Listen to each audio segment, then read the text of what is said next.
What the last 8 weeks has all been about is how on earth can we have effective conversations of faith with those who are around us, whether or not they believe in the whole God and Jesus thing. And the way I want to finish things off today is by looking at the question of if there is a moment where somebody goes from not being in a relationship with God to being in a relationship with God, is there a part we have to play there? Or to put it another way, if I'm having a chat with someone and they say to me, Andy, I'm loving these faith conversations. I think I'd like to have a relationship with Jesus. I think I'd like to become a Christian. What do we do then? Is there anything in particular that we should say? Is there anything essential that we need to communicate? Anything particularly important we need to help them to understand? That is what this talk is all about. Now, I know historically this is not something that Christians have necessarily done that well.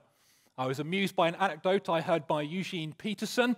He's the author of the Message translation of the Bible, along with a whole load of other books, including the one from which this anecdote was taken, Christ Plays in 10,000 Places. And his journey was he was brought up in a very devout Christian home.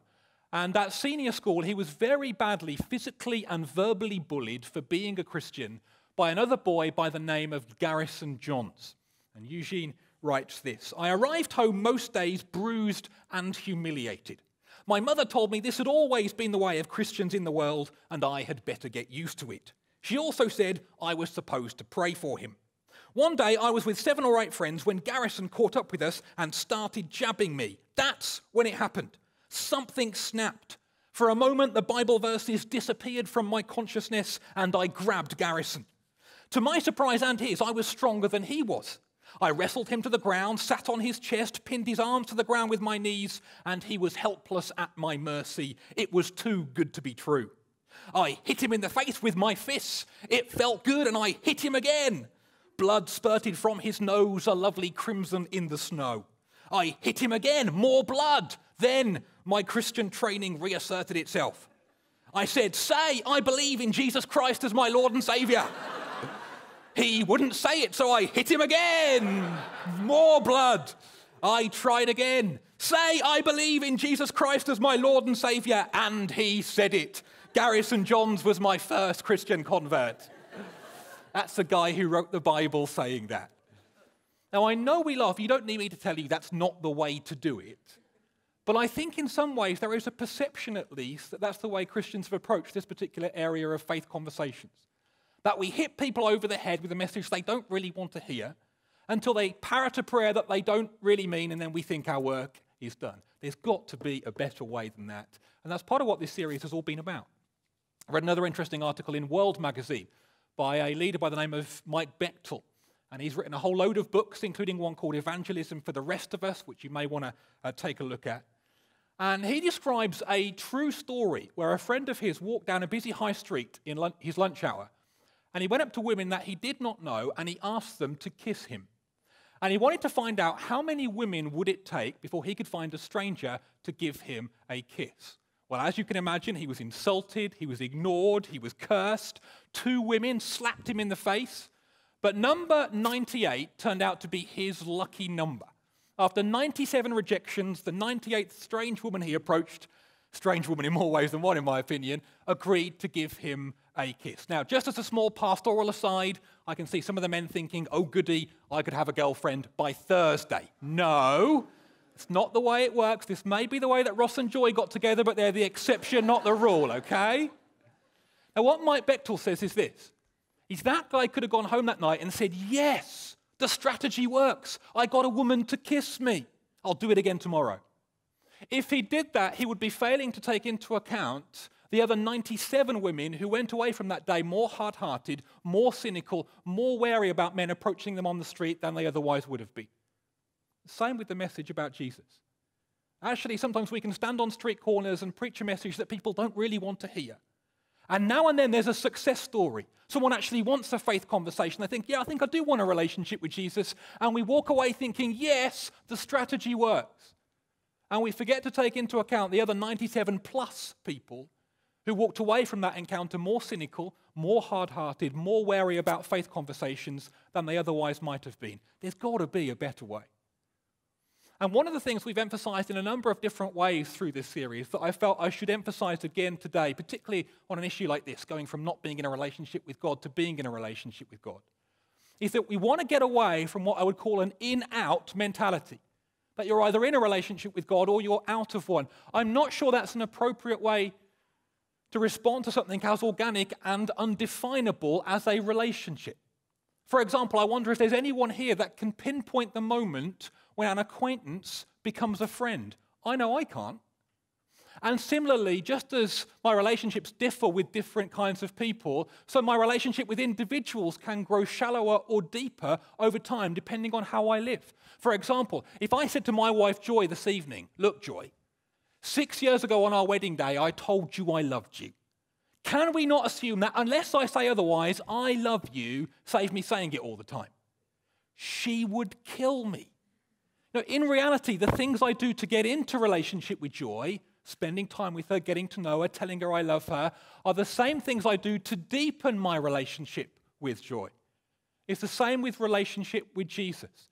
The principles that I outlined today that help us into relationship with Jesus are the same principles that apply to all of us to deepen our relationship with Jesus. Now, just one little aside here. I was chatting with someone recently, and they said, "Andy, I love this inclusive language that you're using. But what you have to realize is that in the Bible, there is a very clear in-out mentality. Some are in and some are out. So much so that one day, Jesus is going to come back and separate those who are in from those who are out. Like somebody separating sheep from goats. That's the picture language the Bible uses. To which my response is this: yes, the Bible does have an in-out mentality. But the person that determines who is in and who is out is God, it's not us. And the whole metaphor behind sheep being separated from goats is that in ancient Israel and Palestine, sheep and goats were barely distinguishable. Same shaggy hair, same size, same stature, same noise comes out of their mouths. And what you need is the shepherd to come along and distinguish one from the other.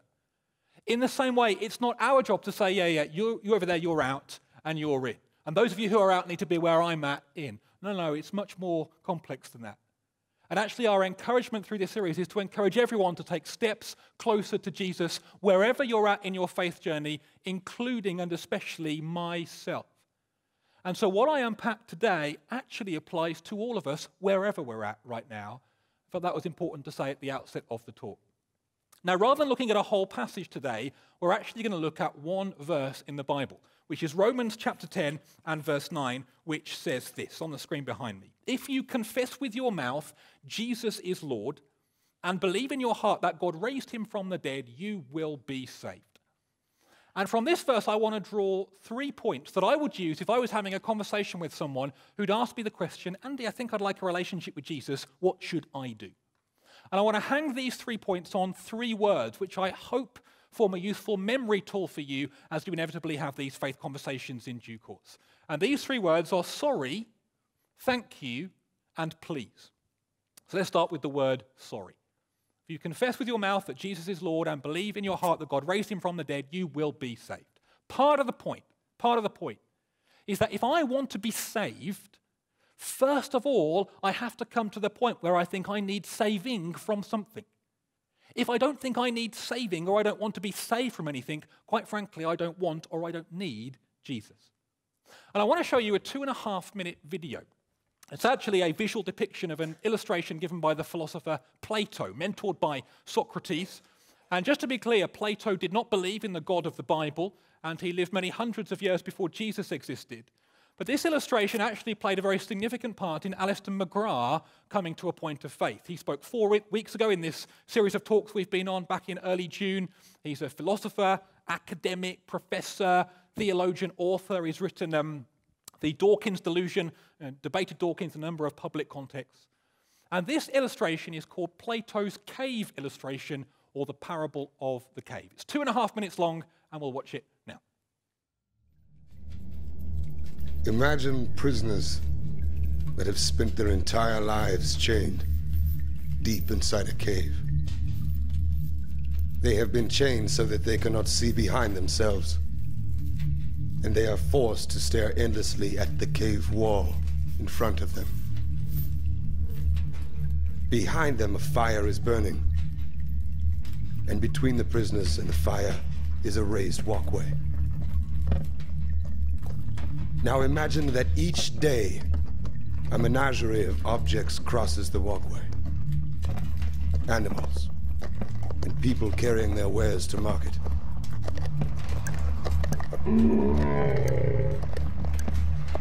Their shapes create an intricate shadow play on the wall in front of the prisoners. This is the only world that the prisoners have ever known. The shadows and the echoes of unseen objects. Now, imagine that a prisoner is released.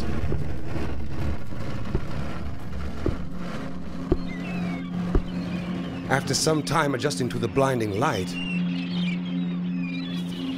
the freed prisoner will begin to experience the world outside of the cave for the very first time. And it is like nothing he could have ever imagined.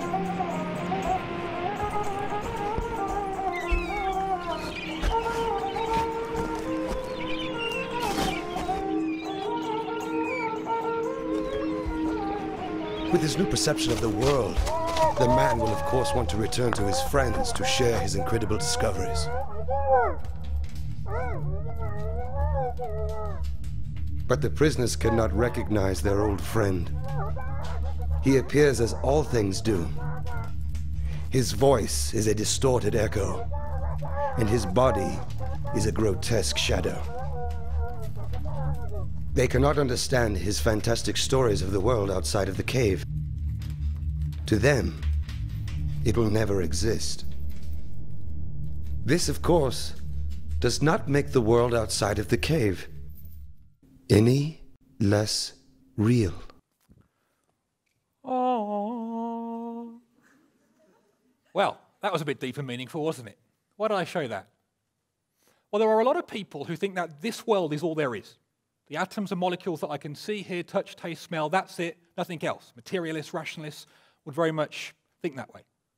If that's the way you see the world, if that's your paradigm, how do you live life? Well, most likely you make the most of the atoms and molecules at your disposal. Eat, drink, be merry, tomorrow we die. But what if there is a life beyond this one? What if there is something greater than what I'm experiencing right now? Well, to use that illustration as a metaphor, the first step we have to take is a recognition that maybe my world has its limitations.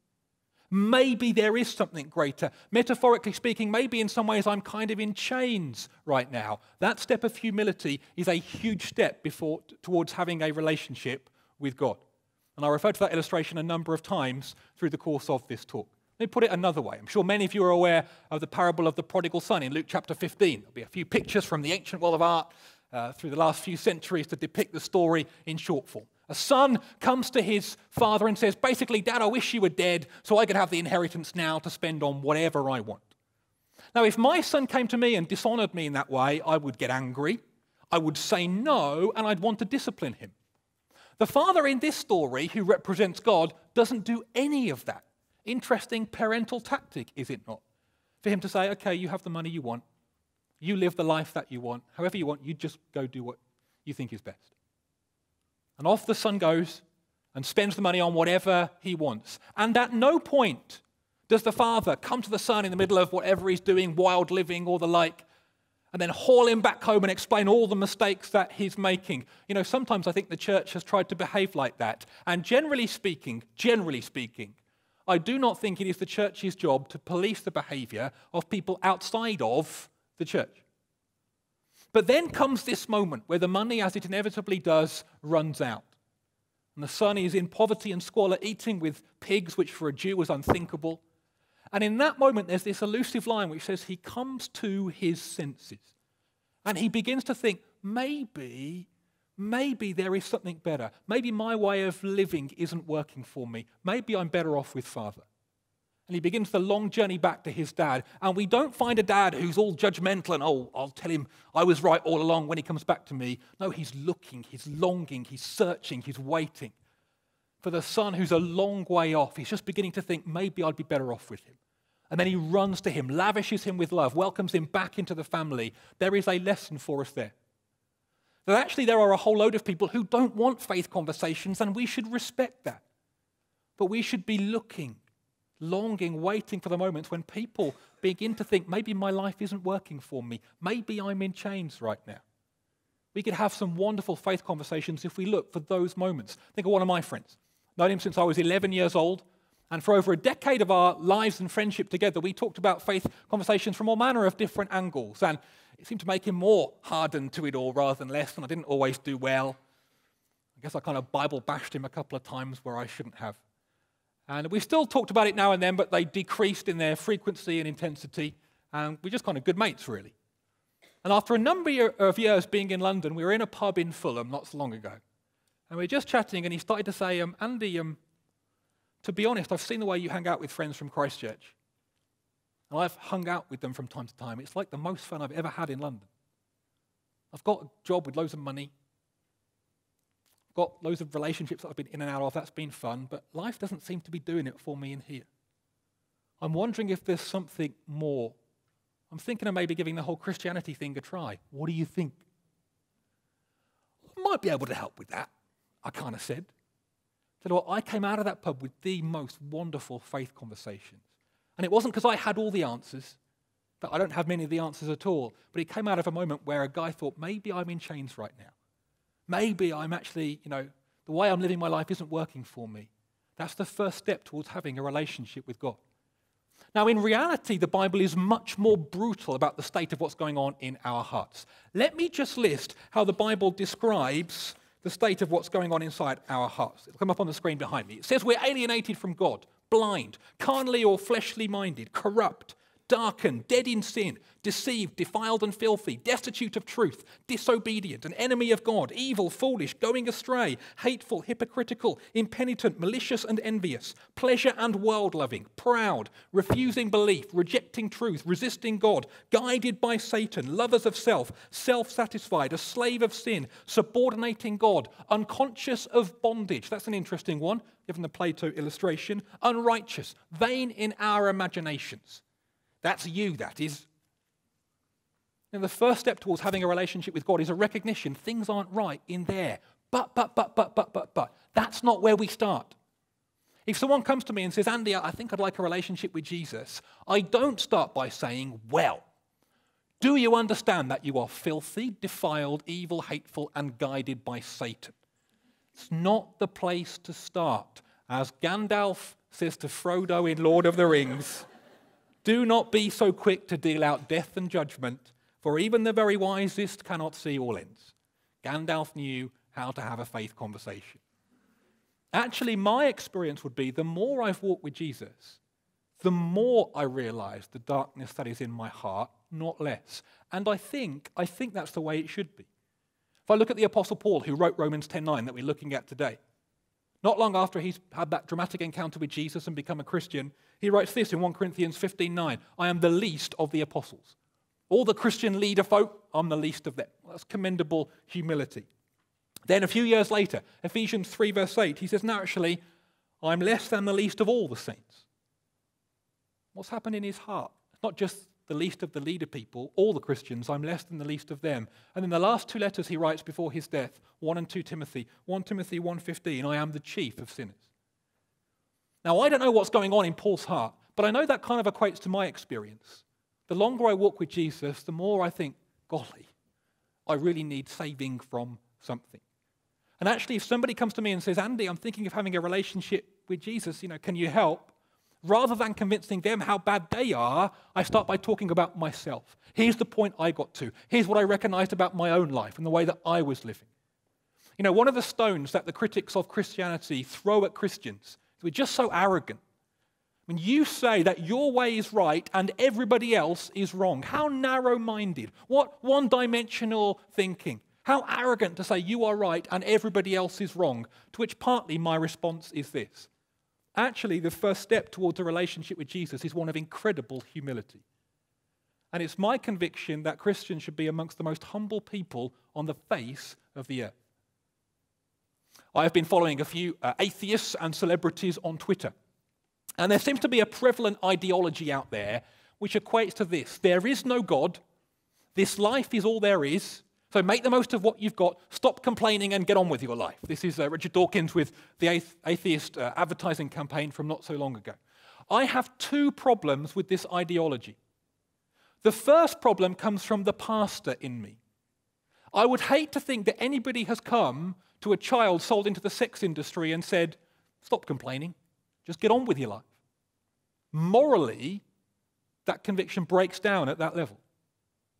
You know, I'd hate to think someone ever comes alongside a starving orphan and says, hey, this world is all there is. Stop complaining, live the life that you've been given, get on with it, enjoy yourself. Actually sounds patronizing and deeply insensitive. Sounds like the comment of somebody who's very rich and very comfortable. My second problem with that ideology is from the philosopher in me. Because when you say there is no God, that is what philosophers call an absolute negative, which is actually a very arrogant thing to say. When you say an absolute negative, you assume knowledge for absolutely every single thing in the entire universe. Let me illustrate. If I say there is no white stone with red spots, I am assuming in that statement I know everything about every spot and every stone on every planet in the entire galaxy, in the entire universe. Very arrogant thing to say. That is why Richard Dawkins only goes as far as saying there is probably no God.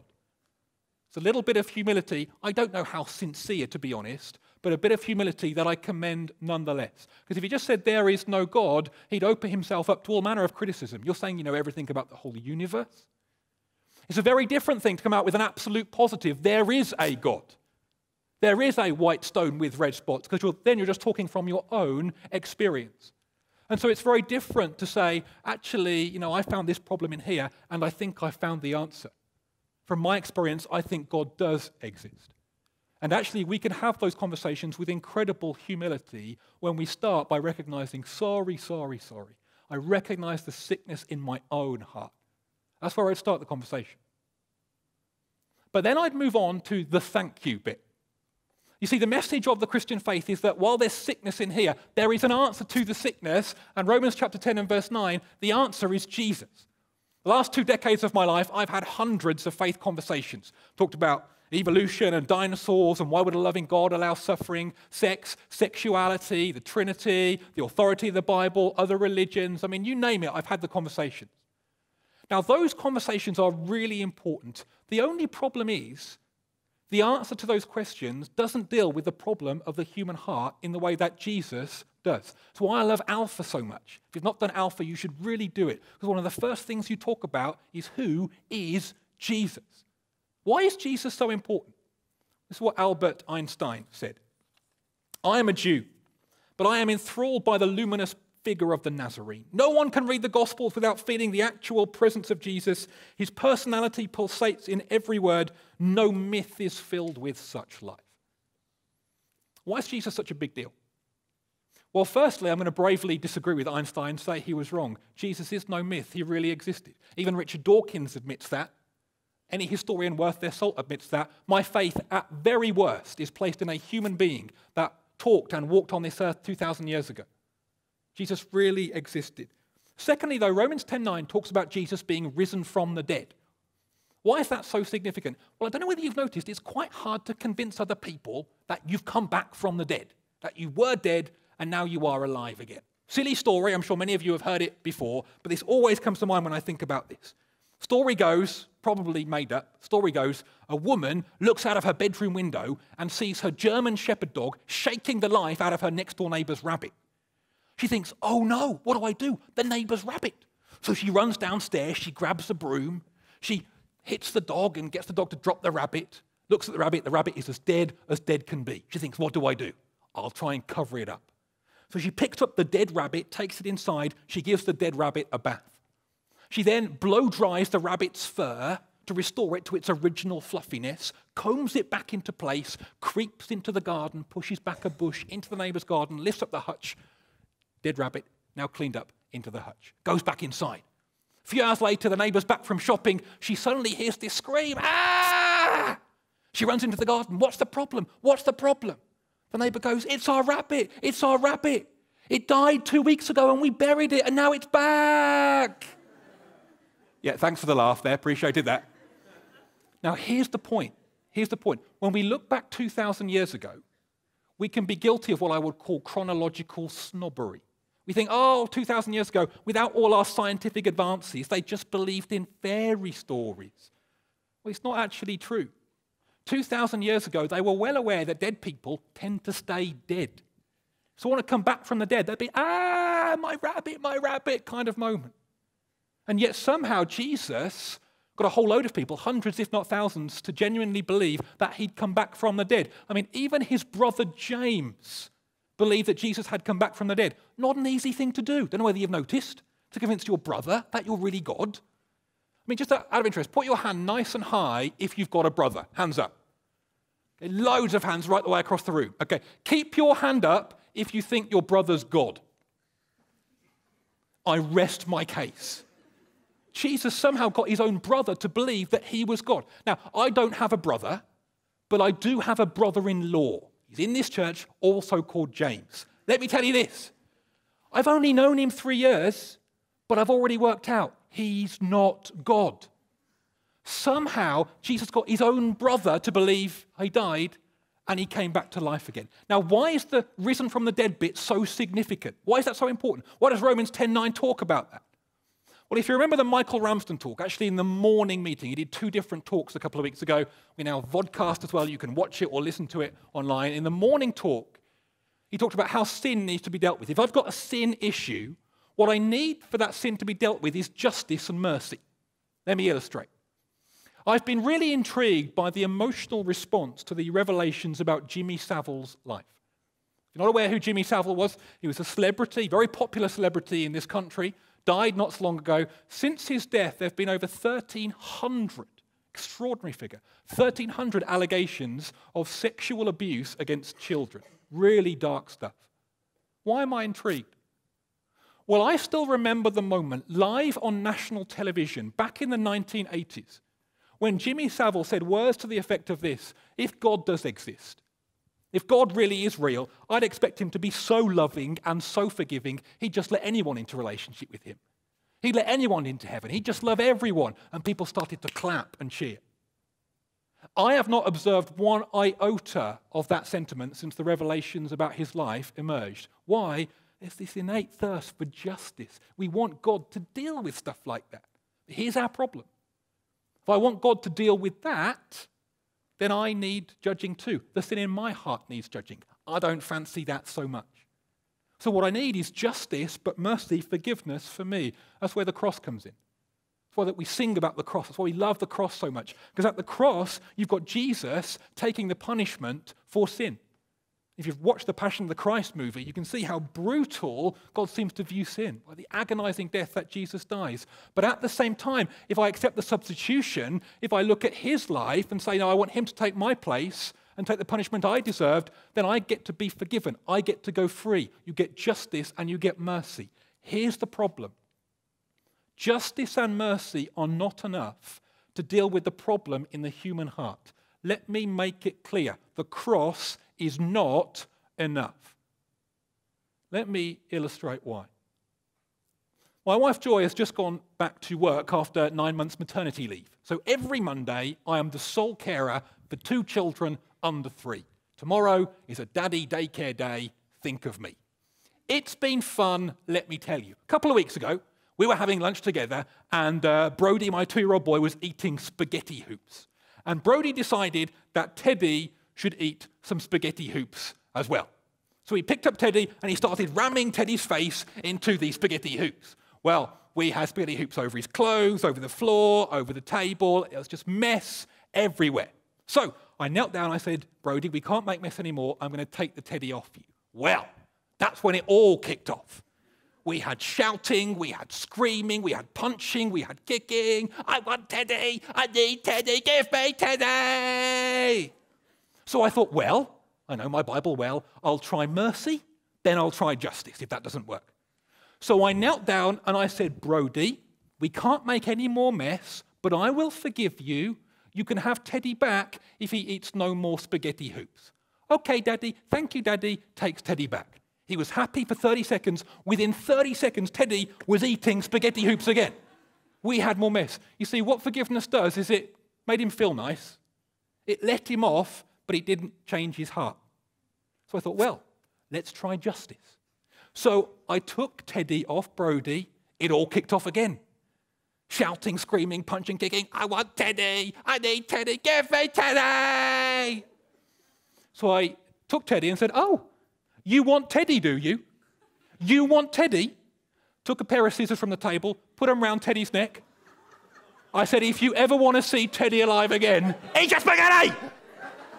Ah! He ate it in record time, I'm delighted to say. Here's the problem, though. Here's the problem. It kind of worked. It kind of dealt with the issue. But 2.5 hours later, we had another tantrum about something else. And 2.5 hours after that, we had another tantrum after that. It's just like his mother. It's just extraordinary. If I stay on here long enough, she'll forget I said that. Justice and mercy are very powerful, but it doesn't change the human heart. Here is what 1 Corinthians chapter 15 and verse 17 says. If Christ has not been raised, your faith is futile. You are still in your sins. You see, what I need here is not just justice and mercy. I need life-changing power. That's why Jesus being risen from the dead is so significant.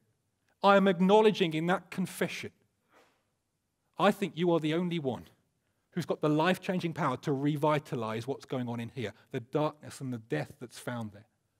I think you are the only one that's got the power to change me there. It's not just about sin being judged. It's not just about forgiveness. I can be led into new life. That's why Jesus being risen from the dead, it's so important. It acknowledges he's the only one with the answer to deal with the sickness in there. He is risen from the dead. Sorry? Oh, my heart's sick. Thank you. You're the only one with the life-changing power to sort that out. But then there's a please. Then there's a please.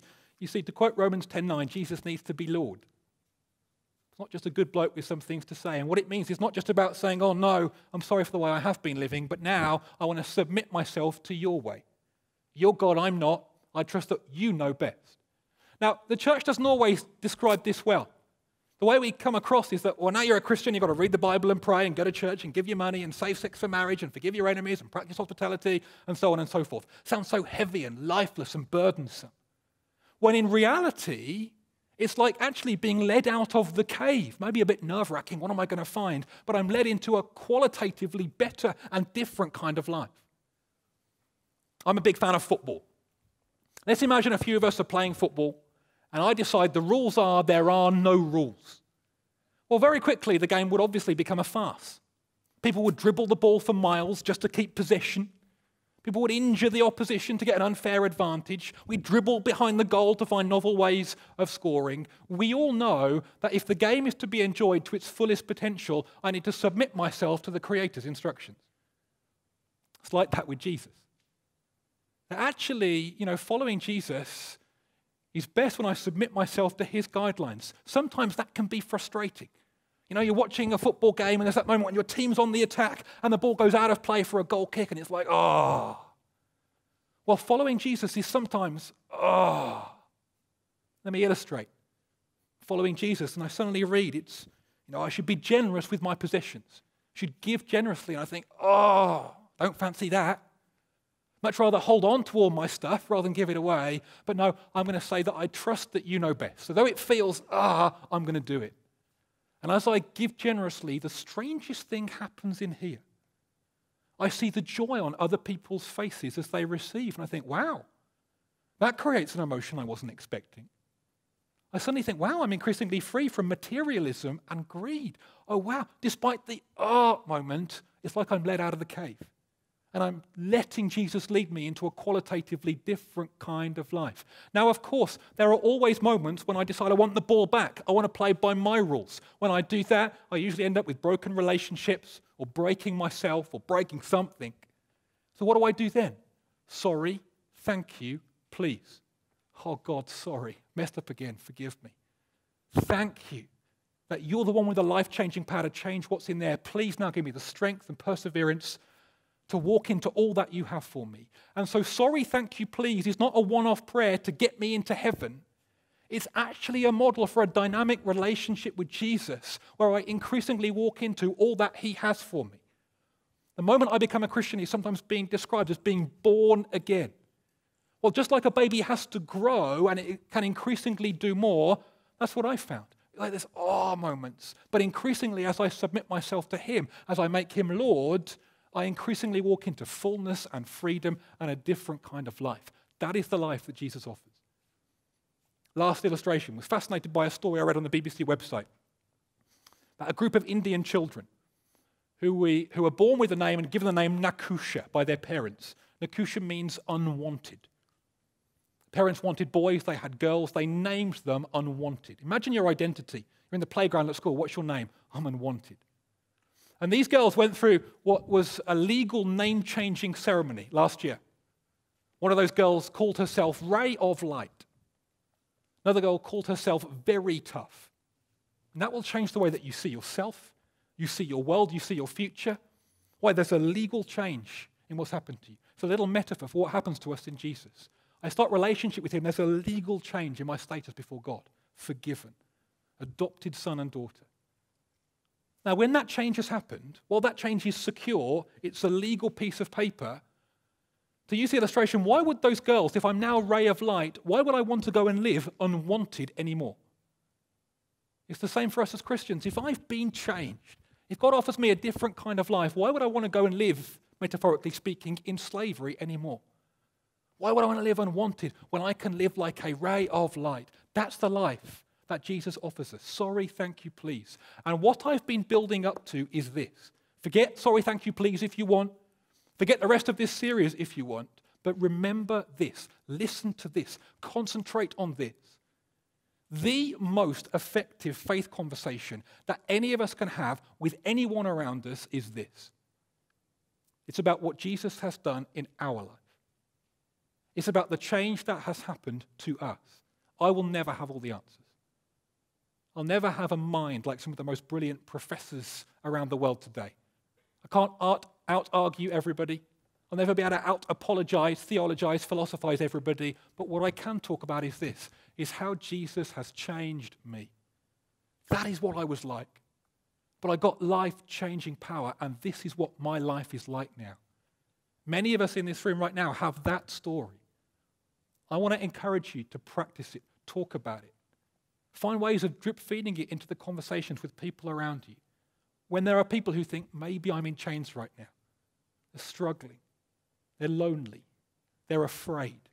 They're uncertain about the future. Their way of living isn't working for them. You can say, well, this is how I found it. I got to a point where I just found I was broken inside. But I think I found life-changing power, and life is different for me now. And I hope that as you talk about your story and what Jesus has done in your life, that it leads you into some amazingly exciting places, some amazingly exciting faith conversations as a result. Maybe the band want to come up, and I finish with this quote. Philosopher, physicist, writer, Christian Blaise Pascal said this: "Make good men wish the gospel were true, and then show them that it is." I'd love that to be the case for us at the end of this faith conversation series. That we make good men wish the gospel true, because we say, this is what's happened to my life. And then we live that out for them. That is my prayer for us. Sorry, thank you, please. Why don't we stand?